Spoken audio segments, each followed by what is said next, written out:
Hello and welcome to 1,000 Simple Recipes. While travelling through India and Sri Lanka, one of the main dishes you'll find on every table, rich and poor alike, is the versatile dal. It's a lentil soup that's usually eaten with rice or Indian bread such as a chapati.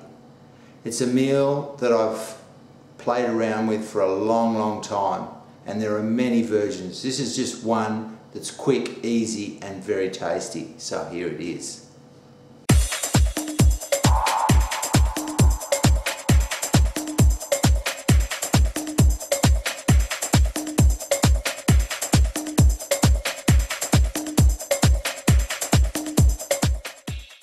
Here we have our ingredients for our dal, and I've got some lentils, two different types of lentils, the yellow split pea and the red lentil. The red lentil I'm going to use today, it's a quicker version. The yellow split pea will take longer.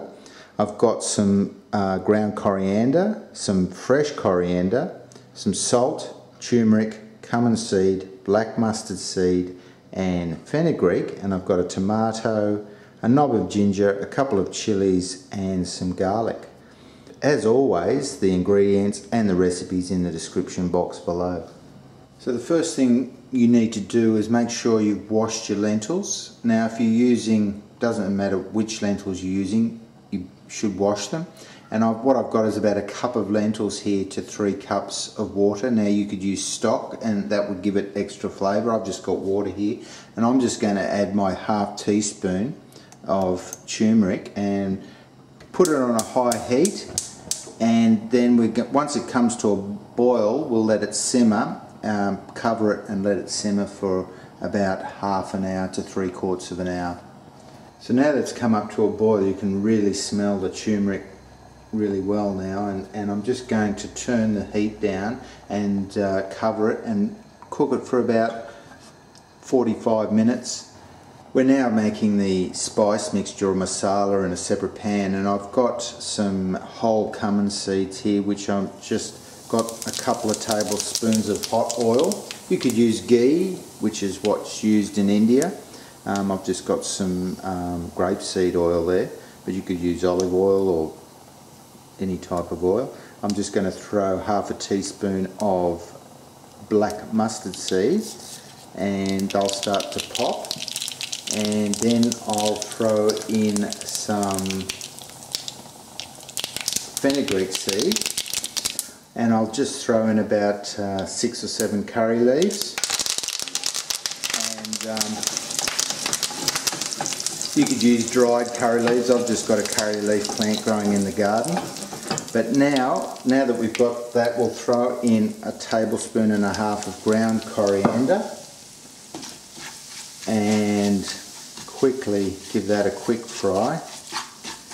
And we're now going to throw in our garlic and optional chilli. Now you could have used dried chilli, and I would have put the dried chilli in with the other whole spices right at the end, just before the curry leaves. If you're using dried chilli or chilli powder, I would have added it with the ground coriander here.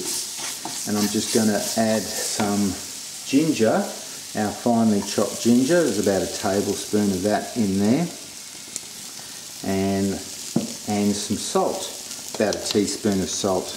Just fry this up for a couple of minutes, probably 30 seconds max, and we'll turn the heat off this, and when those lentils are cooked we'll add it to our lentil mixture with some chopped tomato and some fresh coriander.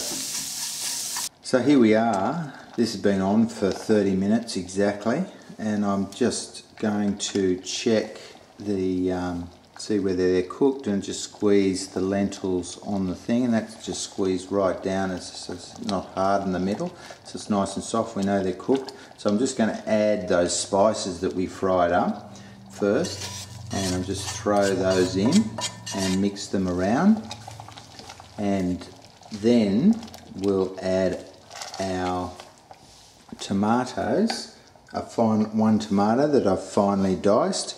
I'm going to throw that in, and our couple of tablespoons of fresh coriander that I've chopped up and we'll just stir those through.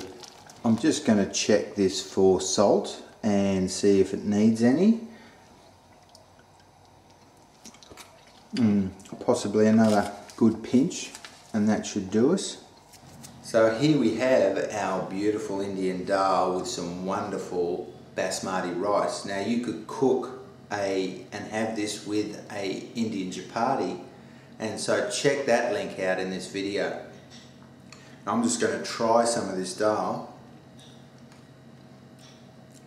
I tell you, that's such a great flavours in there, and it just, like I said earlier, it just goes with everything, and this meal is on just about every Indian table.